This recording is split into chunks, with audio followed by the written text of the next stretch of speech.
So today, I'm just going to talk a little bit about the importance of paper grain and establishing the direction of paper grain before you start your bookbinding projects.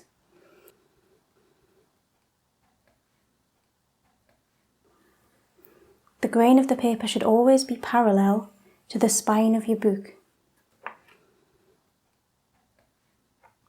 If it's not, it often results in a book not lying open nicely or closing nicely and lying properly when it's closed. And also, if you print on the wrong grain direction, it often results in a sort of cockling or waving effect on the foredge of the book, on the edges of the pages here. So it's well worth making sure that you've got your grain in the right direction before you start your project.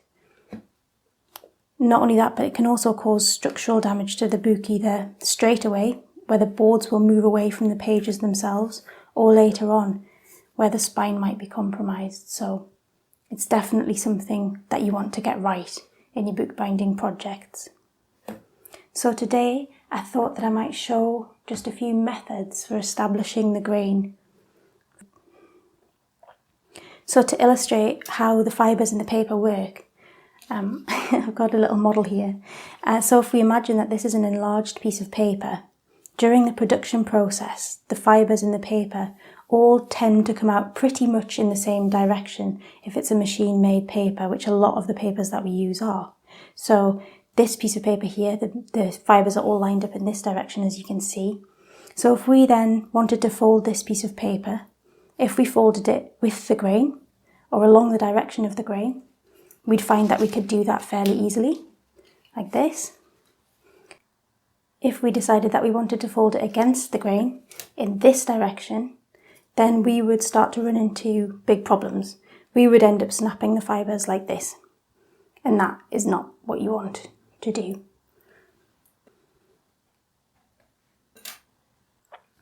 And that is something that you would like to avoid in bookbinding. So, to determine the grain direction of your paper, there are a few different methods.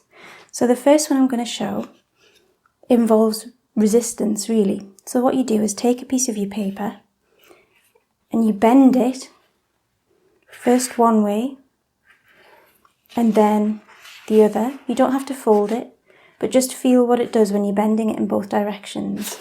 So when I bend it in this direction, I can feel a lot less resistance to that bend than when I bend it in this direction. So that tells me that the grain of the paper, of this specific piece of paper, runs in this direction here, because that is a much easier fold to complete than this one where I'm feeling a lot of resistance. If I was to fold it this way, I'd be breaking the fibres within the paper.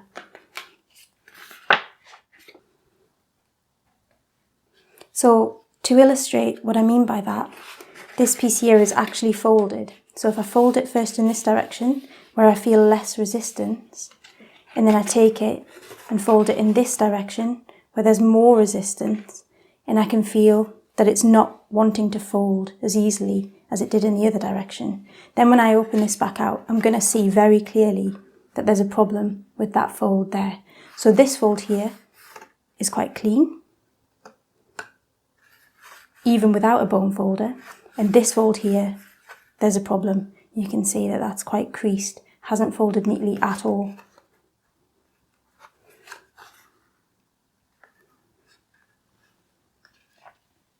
The next thing you can do is you can take a piece of the paper. If you've got a spare piece of the paper, you can take it, and what you can do is just tear the paper carefully, first in one direction and then in the other.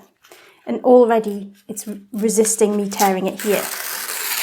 And you can see that I can get a fairly straight tear when I tear in this direction. But there was resistance and a really messy tear when I tear in this direction. So that tells me that the grain of this piece of paper is running in this direction here.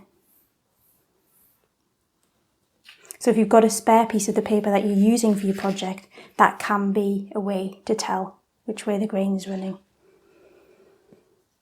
And then the next method to decipher the grain direction is if you take a small piece of your paper, just clip a small rectangle from a spare piece and just very carefully wet the back of it, just dampen the back of the paper, put it down and watch what it does. So you'll see that this piece of paper here is curling up, both sides are curling up, and that tells me that the grain of this piece of paper is running in that direction there. So if I were to have dampened the other edge, I would have found that it did this, so it cockled. Rather than curling like that quite neatly, the edge of it cockled and waved. So that tells me that that's the short grain, and this is the long grain here. So that tells me that I wet it against the grain there. This short video has been useful to you, and it is worth remembering to always check the grain direction of your paper before you start your bookbinding projects, because it will save you a lot of hassle and a lot of heartbreak in the long run, especially when you've put a lot of time and effort into doing something.